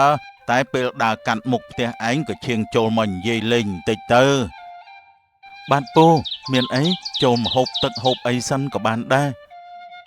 តែពូឃើញឯងរៀងធូរធារទៅទើបពូក្រែងចិត្តអត់ហ៊ាននិយាយអីទៅកាន់ក្មួយឯងទេមើលពូនិយាយខ្ញុំឯណាគិតអញ្ចឹងនោះពូខ្ញុំមិនដែលគិតអញ្ចឹងនោះទេមើលតែខោអាវខ្ញុំទៅខ្ញុំស្លៀកពាក់ដដែលតើពូពូចេះតែខ្លាចទៅណាក្រែងយើងក្រគេមិនរាប់រខ្ញុំឯណាដែលគិតអញ្ចឹងនោះពូខ្ញុំស្រឡាញ់លោកពូដូចជាគ្រួសារខ្ញុំទៅហើយខ្ញុំមិនដែលគិតតែស្អប់អីទេឲ្យចេះអញ្ចឹងចេះក្រាញ់មនុស្សខ្លះទៅពេលក្រស្គាល់រាប់អានទាំងអស់ពេលមានបានបន្តិចបន្តួចក៏ស្អប់ខ្ពើមអ្នកក្រហើយអញ្ចឹងពូសួរឯងបន្តិចទៅមើលឯងនឹងប្រពន្ធធ្វើអីបានជាមានបានខ្លាំងម្ល៉េះខ្ញុំមិនលាក់បាំងនឹងពូទេខ្ញុំនឹងប្រពន្ធគឺទទួលបានកំណប់បុរាណដែលខ្មោចបុរាណឲ្យមកពួកខ្ញុំហើយគេឲ្យខ្ញុំធ្វើបុណ្យឧទ្ទិសកុសលឲ្យគេពេលនេះខ្ញុំក៏កំពុងតែរកថ្ងៃធ្វើដែរអញ្ចឹងតើបានជាឯងនឹងប្រពន្ធមានបានលឿនម្ល៉េះហើយរឿងដែលធ្វើបុណ្យឧទ្ទិសកុសលនោះពួកឯងគួរតែរៀបចំឆាប់ទៅព្រោះខ្មោចបែបហ្នឹងគឺចង់បានបុណ្យលឿនណាស់ដើម្បីឲ្យពួកគេឆាប់បានទៅចាប់ជាតិចាប់កំណើតមែនក៏អីពូបើអញ្ចឹងខ្ញុំនឹងប្រពន្ធបញ្ញាប់រៀបចំឆាប់នេះហើយអញ្ចឹងហ្នឹងហើយរឿងបែបហ្នឹងកុំទុកយូរពេកណាក្មួយព្រោះខ្មោចចាំកំណប់គឺជាខ្មោចដែលចាំពាក្យសន្យាណាក្មួយបាទពូខ្ញុំនឹងបញ្ញាប់រៀបចំធ្វើបុណ្យឲ្យពួកគេហើយអញ្ចឹងពូហ្នឹងហើយក្មួយអញ្ចឹងពូលាឯងទៅសិនហើយណាចាំថ្ងៃក្រោយពូដើរកាត់តាមហ្នឹងពូចូលលេងទៀតបាទពូបានបន្ទាប់ពីនិយាយគ្នាអស់រយៈពេលមួយសន្ទុះពូនិតក៏បានដើរចេញទៅស្អែកឡើងនៅក្រោមដើមឈើធំមួយដែលមានមនុស្សពីរនាក់កំពុងតែនៅក្រោមហ្នឹងហើយមានគ្រឿងដង្វាយសម្រាប់សែនថ្ងៃនេះខ្ញុំនិងប្រពន្ធខ្ញុំបានយកសំណែនយមសែនជូនម្ចាស់កំណប់ហើយនិងម្ចាស់ព្រៃព្រឹក្សាផងដែរសូមអ្នកទាំងអស់គ្នាទទួលយកដោយសប្បាយរីករាយផងចុះអញ្ចឹងសូមជូនមគ្គផលដល់វិញ្ញាណដែលអនាថានៅក្នុងព្រៃនេះផងហើយខ្ញុំក៏សូមឲ្យមនុស្សនិងសត្វសត្វទាំងឡាយកុំឲ្យមានការបៀតបៀនគ្នាអីសូមឲ្យរស់នៅដោយមានសេចក្តីសុខគ្រប់គ្នាពួកគេទាំងពីរនាក់និយាយហើយក៏សំពះមិនយូរប៉ុន្មានពួកគេទាំងពីរនាក់ក៏មានកូនបន្តពូជពង្សវង្សត្រកូលរបស់គេហើយពួកគេរស់នៅដោយមានសុភមង្គលរីឯអ្នកជិតខាងក៏ស្រឡាញ់រាប់អានពួកគេគ្រប់គ្នាតម្លៃអប់រំរឿងនេះគឺចង់ឆ្លុះបញ្ចាំងពីជីវិតពីរអ្នកប្តីប្រពន្ធដែលតស៊ូជាមួយគ្នាទើបជីវិតមានសុភមង្គលធ្វើអញ្ចឹងបានត្រូវក្មួយឯងក្រស្រឡាញ់អ្នកក្រដូចគ្នាទៅក៏មកចង់តោងខ្ពស់ពេកនឹងហើយក្មួយឯងគួរគិតពិចារណាផងណាមិនដែលមានអ្នកណាស្រឡាញ់មិនគិតពីទ្រព្យសម្បត្តិនោះទេអ្នកណាក៏ចង់មានចង់បានដែរក្មួយឯងគួរតែយកសម្ដីពូទៅគិតផងទៅបើយកល្អគួរតែឈប់តាក់ទងកូនពូទៅណាតែគ្នានៅតែស្រឡាញ់គេរហូតព្រោះក្តីស្រឡាញ់មួយនេះគ្នាបានឲ្យទៅគេអស់ហើយនេះមែនទេដែលជាស្នេហាខុសវណ្ណៈនោះគ្នាទៅតែយល់នៅពេលដែលគ្នាបានជួបពិនរឿងស្នេហ៍ខុសវណ្ណៈ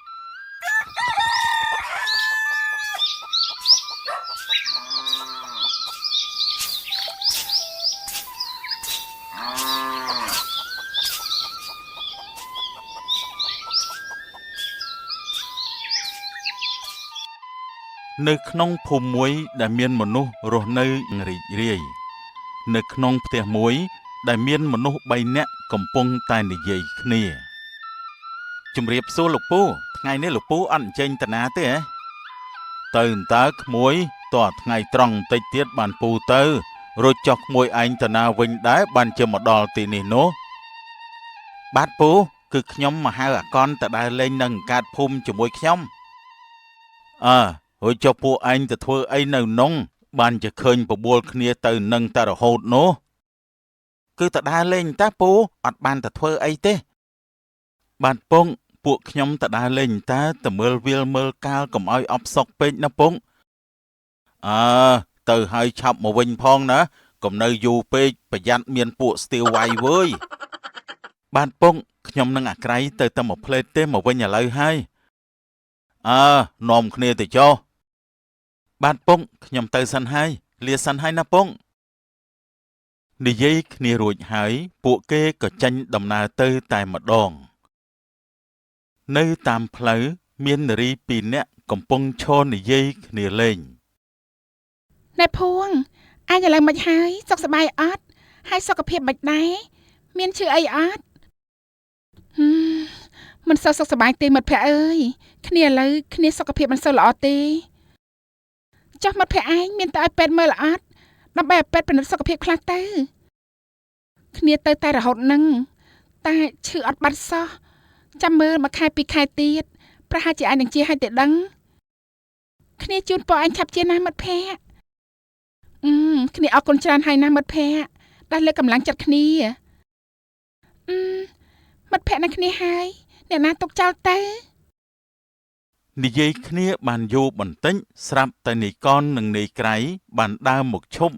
នឹងកន្លែងអ្នកទាំងពីរកំពុងឈរតែម្ដងអូនស្រីទាំងពីរអូនកំពុងតែធ្វើអីហ្នឹង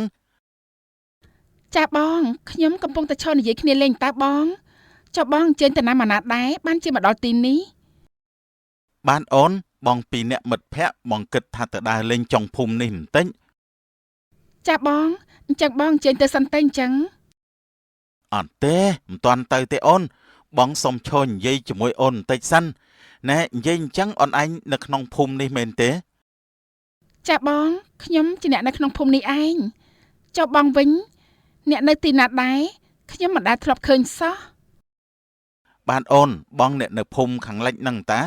ហើយក៏មិនដើរមកលេងខាងហ្នឹងដែរទៅមកថ្ងៃនេះបានជួបអូនអូ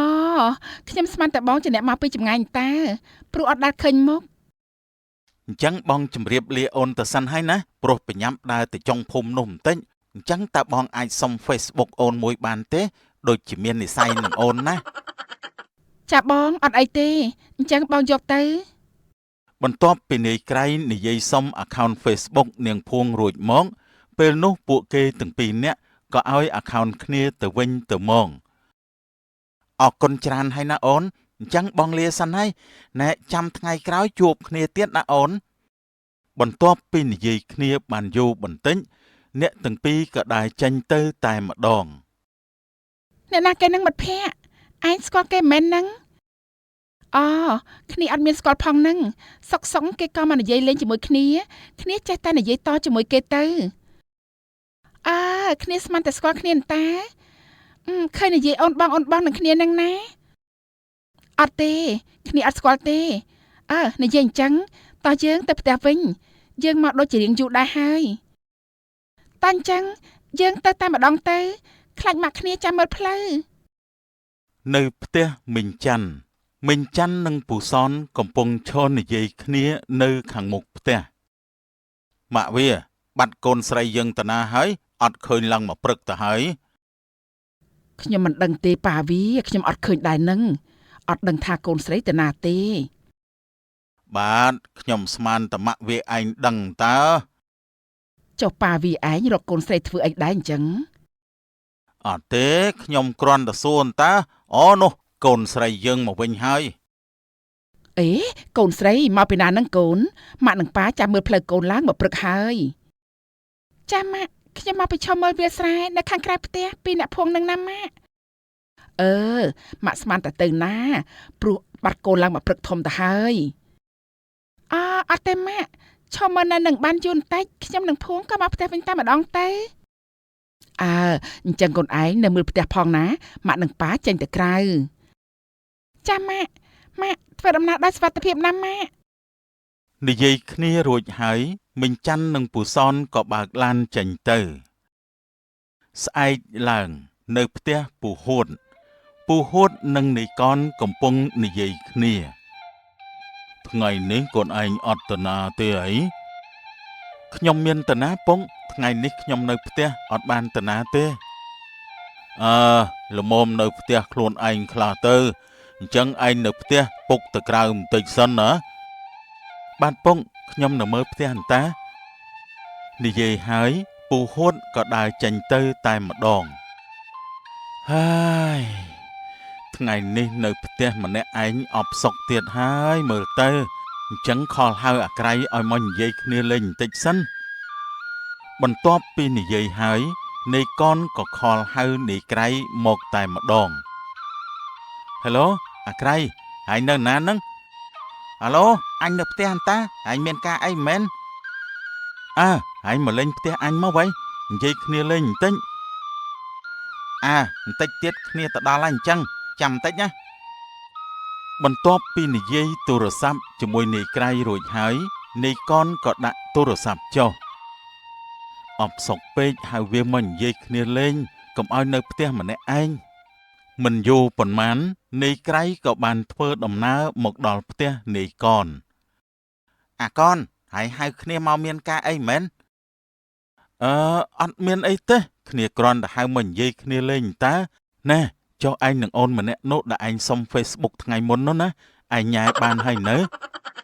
ញ៉ែបានហើយឥឡូវជាសង្សារគ្នាកំពុងតែតាក់ទងគ្នាចំលុយដែរតានេះហើយអញធ្វើម៉េចបានញ៉ែគេបានយកមកធ្វើសង្សារនោះគ្នាលេងឆាតជាមួយធម្មតាយូរទៅសុំធ្វើជាសង្សារតែម្ដងទៅណែគ្នាក៏លួចមានចិត្តស្រឡាញ់មិត្តភ័ក្តិសង្សារឯងដែរតាហើយចុះសម្លាញ់ឯងមិនសារភាពត្រង់ទៅទុកយូរធ្វើអីប្រយ័ត្នគេមានសង្សារចោលណាសម្លាញ់អញ្ចឹងចាំមើលគ្នានិយាយត្រង់តែម្ដងទៅគេមិនព្រមដឹងធ្វើម៉េចដែរស្រឡាញ់ហើយនិយាយត្រង់ទៅកុំឲ្យទុកយូរពេកវើយនិយាយអញ្ចឹងគ្នាគិតថាលាឯងទៅផ្ទះសិនហើយប្រញាប់ទៅដឹកគោចូលមកលំអ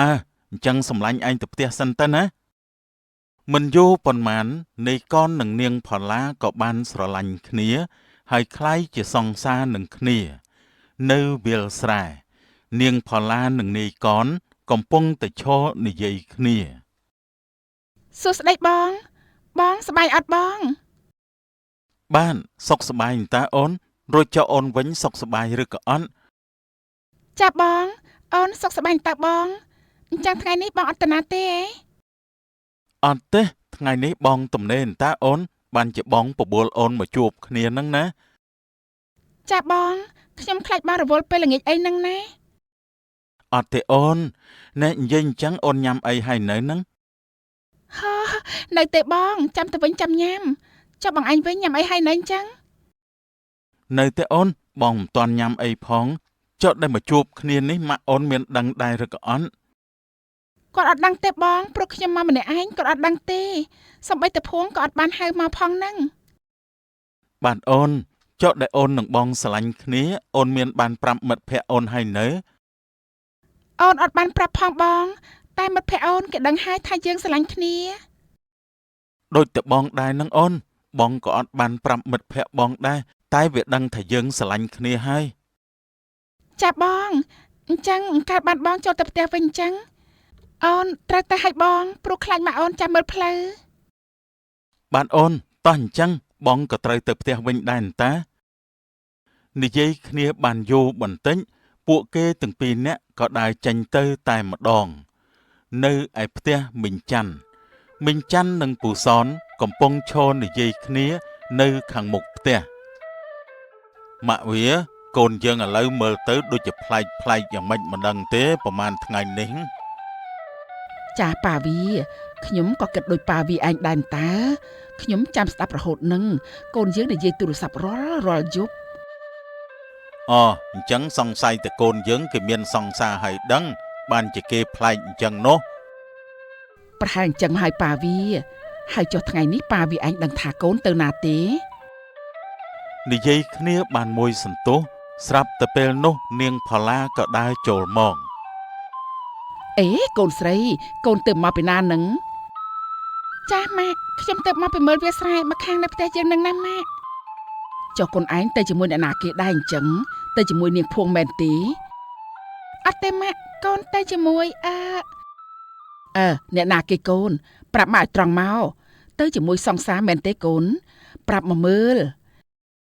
ចាំម៉ាក់កូនទៅជាមួយសង្សារកូនតាកូនមានសង្សារហើយមែនអញ្ចឹងសង្សារកូននៅណាវិញកូនប្រាប់បាក់មកមើលគេមានឬក៏ក្រគេនៅក្នុងភូមិចិត្តយើងនេះទេម៉ាក់តែគេមិនមែនជាអ្នកមានអីទេម៉ាក់គេសាមញ្ញធម្មតាអញ្ចឹងចាំថ្ងៃណាទំនេរនាំគេមកលេងផ្ទះយើងម្ដងមើលម៉ាក់ចង់ស្គាល់គេបន្តិចចាំម៉ាក់ប៉ាអត់ថាអីឲ្យកូនទេមែនទេអត់ទេកូនចាំនាំគេមកលេងផ្ទះយើងសិនទៅអញ្ចឹងម៉ាក់នឹងប៉ាចូលក្នុងផ្ទះសិនហើយនៅទីនេះក្តៅណាស់ចាំម៉ាក់អញ្ជើញម៉ាក់ប៉ានៅវាលស្រែនាយក្រៃនិងនាយកនកំពុងតែនិយាយគ្នាលេងសម្លាញ់គ្នាឮថាសម្លាញ់ឯងមានសង្សារ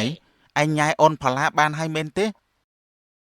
មិនបានជាសម្លាញ់ឯងដឹងអញ្ចឹងគ្នាដូចជាអត់បាននិយាយប្រាប់ឯងផងចាំបាច់កុហកទេសម្លាញ់គ្នាដឹងហើយថាឯងនឹងផល្លាបានតាក់ទងគ្នានោះឥឡូវនិយាយត្រង់ក៏បានដែរចុះគ្នានឹងផល្លាយើងបានតាក់ទងគ្នាហើយក៏ជាសង្សារនឹងគ្នាដែរស្ងាត់សម្លាញ់ខ្ញុំមានសង្សារបាត់លយតើអ្វីគ្នាទៅតែមានក្រោយឯងសោះនឹងណាមកនិយាយអញ្ចឹងតកើតដែរគ្នានិយាយលេងទេសម្លាញ់ចុះថ្ងៃនេះសម្លាញ់ឯងអត់ទៅជួបគេទេអីអត់ទេតែប្រហែលថ្ងៃទៀតម៉ាក់គេឲ្យគ្នាទៅលេងផ្ទះគេហើយសំណាងហើយអញ្ចឹងឯងបានទៅលេងផ្ទះនាងតែម្ដងមានអីល្អអន្តើស្រឡាញ់គ្នាច្បាស់លាស់គ្នាដឹងហើយថាស្រឡាញ់គ្នាច្បាស់លាស់តែសម្លាញ់ឯងគិតទៅមើលគ្នានឹងនាងគឺខុសគ្នាឆ្ងាញ់ណាស់នាងជាកូនអ្នកមានហើយចំណែកគ្នាវិញជាកូនអ្នកក្រហើយធ្វើការមួយថ្ងៃរស់មួយថ្ងៃបើតាមគ្នាមើលទៅសង្សាររបស់ឯងនាងមិនមែនជាមនុស្សដែលស្រឡាញ់លុយទេគ្នាគិតថានាងស្រឡាញ់ឯងចេញពីចិត្តណាគ្នាដឹងហើយថានាងស្រឡាញ់គ្នាចេញពីចិត្តតែប៉ាម៉ាក់របស់នាងមិនមែនអញ្ចឹងទេព្រោះគេធ្លាប់ប្រាប់គ្នាថាប៉ាម៉ាក់របស់នាងមិនបានស្រឡាញ់អ្នកក្រដូចជាគ្នាទេហើយកុំតគិតអីច្រើនសម្លាញ់សំខាន់យើងប្រឈមមុខនឹងការពិតព្រោះរឿងស្នេហាយើងមិនអាចបង្ខំបានទេសម្លាញ់នឹងហើយសម្លាញ់គឺត្រូវតែប្រឈមមុខជាមួយនឹងការពិតហើយអញ្ចឹងតោះយើងទៅផ្ទះវិញទៅហ្នឹងហើយគ្នាគិតថាទៅរកដឹកគោសិនដែរនិយាយគ្នាអស់ពេលមួយសន្ទុះពួកគេទាំងពីរក៏នាំគ្នាដើរចេញទៅតែម្ដងនៅផ្ទះមីងច័ន្ទនិងពូសនកំពុងឈរនិយាយគ្នានៅខាងមុខផ្ទះហើយស្រាប់តែពេលនោះកូនស្រីរបស់គាត់ក៏បានដើរមកចុះឮថាថ្ងៃនេះកូននាំសង្សារកូនមកលេងផ្ទះយើងមែនទេចាម៉ាក់កូនហៅគាត់មកហាញ់តាមម៉ាក់បន្តិចទៀតគាត់មកដល់ហើយនឹងហើយអញ្ចឹងម៉ាក់និងប៉ាចាំមើលសង្សារកូនដែរចុះសង្សារកូនជិះឡានមកមែនអត់ទេម៉ាក់គាត់ជិះម៉ូតូមកតានិយាយគ្នាមិនទាន់បានយូរប៉ុន្មានផងស្រាប់តែនាយកនក៏បានមកដល់ជំរាបសួរលោកពូនៅមីងតើលោកពូនៅមីងសុខសប្បាយដែរទេចាមីងសុខសប្បាយទេនិយាយអញ្ចឹងក្មួយអ្នកនៅឯណាវិញនឹងបាទនៅមីងខ្ញុំនៅភូមិចិត្តនេះឯងនៅភូមិខាងកើតនេះតែម្ដងនៅមីងចាមីងស្មានតែអ្នកមកពីចម្ងាយតើអត់អីទេអត់បានតាណាទេនិយាយអញ្ចឹងមីងសួរបន្តិចក្មួយឯងរាល់ថ្ងៃហ្នឹងធ្វើការងារអីដែរហើយបានប្រាក់ខែប្រមាណបាទខ្ញុំរាល់ថ្ងៃធ្វើការមិនទៀងទាត់ទេនៅមីងហើយប្រាក់ខែក៏តាមតែការងារនឹងដែរអត់បានប្រាក់ខែច្រើនទេនៅមីងគឺបានតែមរស់តែប៉ុណ្ណោះមីងស្មានតែការងារប្រាក់ខែរាប់ពាន់តើអត់ទេនៅមីងខ្ញុំធ្វើបានតែមកចិញ្ចឹមឪពុកម្នាក់តែប៉ុណ្ណោះបើក្មួយឯងស្រឡាញ់កូនមីងអញ្ចឹងណាប្រាក់ខែតិចអញ្ចឹងចិញ្ចឹមកូនមីងមិនរស់ទេក្មួយឯងគិតម្ដងទៀតទៅ នឹងហើយយល់ល្អក្មួយគួរតែបែកពីកូនពូទៅព្រោះពូក៏មិនចង់ឲ្យក្មួយឯងមកតាក់ទងកូនពូដែរពូចង់ឲ្យកូនពូមានអនាគតល្អមិនចង់ឲ្យរស់នៅលំបាកដូចជាក្មួយអញ្ចឹងទេប៉ាម៉ាក់មិនបានជាប៉ាម៉ាក់និយាយបែបនេះទៅវិញខ្ញុំស្រឡាញ់គ្នាអស់ពីចិត្តមិនដែលគិតពីរឿងទ្រព្យសម្បត្តិនោះទេអត់អីទេអូនពូមីងគាត់និយាយត្រូវណាស់បងអ្នកក្រមិនស័ក្តិសមជាមួយអូនទេអញ្ចឹងពូមីងចាប់ពីថ្ងៃនេះទៅខ្ញុំឈប់តាក់ទងនឹងអូនផល្លាហើយធ្វើអញ្ចឹងបានត្រូវក្មួយឯងក្រស្រឡាញ់អ្នកក្រដូចគ្នាទៅក៏មកចង់តោងខ្ពស់ពេកនឹងហើយក្មួយឯងគួរគិតពិចារណាផងណាមិនដែលមានអ្នកណាស្រឡាញ់មិនគិតពីទ្រព្យសម្បត្តិនោះទេអ្នកណាក៏ចង់មានចង់បានដែរក្មួយឯងគួរតែយកសម្ដីពូទៅគិតផងទៅបើយកល្អគួរតែឈប់តាក់ទងកូនពូទៅណាពូឲ្យគេទៅកូនមិត្តភក្តិពូហើយដែលនៅឯទីក្រុងឯណោះបានលោកពូណាមីងខ្ញុំនឹងឈប់តាក់ទងអូនផល្លាហើយខ្ញុំនឹងមិនឲ្យកូនពូមីងឃើញខ្ញុំទៀតទេអូនបងលាអូនទៅសិនហើយណាបងម៉ាក់ប៉ាមិនបានជាម៉ាក់ប៉ាធ្វើអញ្ចឹងដាក់កូនទៅវិញអត់ទេយ៉ាងណាកូនត្រូវតែឈប់តាក់ទងនឹងវាកូនត្រូវធ្វើតាមប៉ាម៉ាក់នឹងឲ្យកូនរៀបការជាមួយកូនមិត្តភក្តិរបស់ប៉ានៅទីក្រុងហើយកូនក៏ត្រូវតែឈប់តាក់ទងជាមួយនឹងអាម្នាក់នឹងទៀតទៅចាខ្ញុំគ្មានសិទ្ធិនឹងតវ៉ាជាមួយប៉ាម៉ាក់ទេខ្ញុំមានតែធ្វើតាមហើយកូនស្រីតើប៉ាម៉ាក់ណាដែលចង់ឲ្យកូនលំបាកវេទនានោះកូនគួរតែគិតផងទៅចាម៉ាក់ខ្ញុំមិនបានជំទាស់នឹងម៉ាក់ទេអញ្ចឹងខ្ញុំចូលទៅក្នុងផ្ទះសិនហើយបន្ទាប់ពីនិយាយគ្នារួចនាងផល្លាក៏បានដើរចូលទៅក្នុងផ្ទះដោយពិបាកចិននៅវាលស្រែនាយកននិងនាយក្រៃបាននិយាយគ្នាកាត់ចិត្តទៅសម្លាញ់អើយយើងវាមិនស័ក្តិសមជាមួយនឹងគេទេគ្នាដឹងហើយថាគ្នាមិនស័ក្តិសមនឹងគេទេព្រោះគេជាកូនអ្នកមានយើងជាអ្នកក្រទើបប៉ាម៉ាក់គេមិនចង់ឲ្យយើងតាក់ទងគ្នានឹងហើយសម្លាញ់អ្នកក្រដូចជាយើងគឺគេមិនសូវជាចាប់អារម្មណ៍ប្រមាណទេតែគ្នានៅតែស្រឡាញ់គេរហូតព្រោះក្តីស្រឡាញ់មួយនេះគ្នាបានឲ្យទៅគេអស់ហើយនេះមែនទេដែលជាស្នេហាខុសវណ្ណៈនោះគ្នាទៅតែយល់នៅពេលដែលគ្នាបានជួបពិននេះហើយសម្លាញ់ដែលគេហៅថាស្នេហានោះមានការស្រឡាញ់ហើយក៏មានការឈឺចាប់នឹងហើយសម្លាញ់គ្នាយល់គ្រប់យ៉ាងហើយស្នេហាគឺមិនឋិតនៅលើមនុស្សពីរនាក់នោះទេវាឋិតនៅលើឪពុកម្ដាយគេទៀតផងដែរត្រូវហើយសម្លាញ់មនុស្សពីរនាក់ស្រឡាញ់គ្នាតែបើឪពុកម្ដាយមិនពេញចិត្តហើយគឺត្រូវតែបំបាច់ហើយមែនហើយសម្លាញ់គ្នាក៏សប្បាយចិត្តដែរឲ្យតែគេមានសេចក្តីសុខគ្នាក៏សប្បាយចិត្តបើអញ្ចឹងតោះទៅផ្ទះវិញទៅរឿងនេះមានតែបណ្ដោយទៅតាមព្រហ្មលិខិតទេបើមិនមែនជាគូយើងហើយទោះធ្វើយ៉ាងណាក៏មិនបាននៅជាមួយគ្នាដែរអញ្ចឹងមានតែឲ្យព្រហ្មលិខិតជាអ្នកកំណត់ឲ្យទៅចុះតោះយើងទៅផ្ទះវិញទៅអញ្ចឹង